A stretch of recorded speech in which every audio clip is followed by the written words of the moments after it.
Hello friends, good evening, जो शुभ संध्या। पापी जन्म और इस सीखा समय हम नाम बतलाना सोचे चाहता तो हूँ कि कल छोड़ता भय ओकोली सप्ताह हम वह मनाने जा रहे यीशु हैं। है प्रभु की सेवा महिमा के और लिए हम जाने वाले उसका हैं। और काम ओकोली सप्ताह का मतलब है पाप मेरी से आँखें। बचाना और इसके है। विषय में बाइबल हमें इस संदर्भ में बतलाना चाहता है।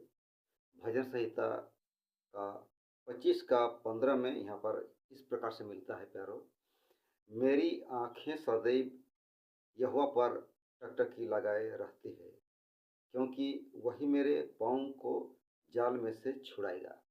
तो प्यारो, ये संदर्भ जो दाऊद के जीवन से संबंध रखता है, दाऊद के विचार को विचार के विषय में बतलाना चाहता है प्यारो। और यह वचन इस प्रकार से दाऊद अपने कथनी में अपने बातों को रखता है परमेश्वर के सामने और कहता है कि मेरी आँखें सदैव यहोवा पर टिकी रहती है, लगी रहती है प्यारो, क्योंकि वो जानता था कि वो पाप के जाल में फँस चुका था और वो बुराई के लिए तेज़ से अ, आगे बढ़ रहा था।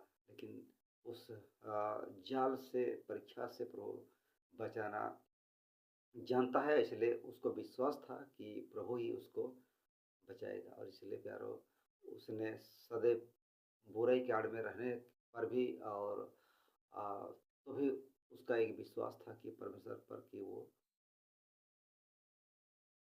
उसको परमेश्वर उद्धार कर सकता है, पाप के जाल से निकासी कर सकता है। और इसलिए यह संदर्भ उसने लिखा है दाऊद ने कि मेरी आँखें परमेश्वर पर टिकी रहती है। और वो जानता है कि यहीं से उसका उद्धार संभव है। ऐसे प्यारो, आखिरकार हम देखते हैं कि दाऊद का परमेश्वर के प्रति भय प्रेम रखने के कारण से, उस पर टिके रहने के कारण से उसका उद्धार होता है, पाप क्षमा आ, होती है और वो आगे चलकर अपने साम्राज्य को विस्तार करने पाता है, प्रभु के निकट बना रहता है। और उसी में से यीशु मसीह का एक वंश निकलता है जो आने वाले दिनों के लिए, बल्कि आज के डेट में हम कहेंगे कि प्यार की प्रभु यीशु मसीह हमारे अ, इस जीवन के लिए उद्धार के रूप में, उद्धारक के रूप में यहाँ पर प्रकट होते हैं। प्रभु आप सबको बहुत अच्छा प्रदान करे। आमीन।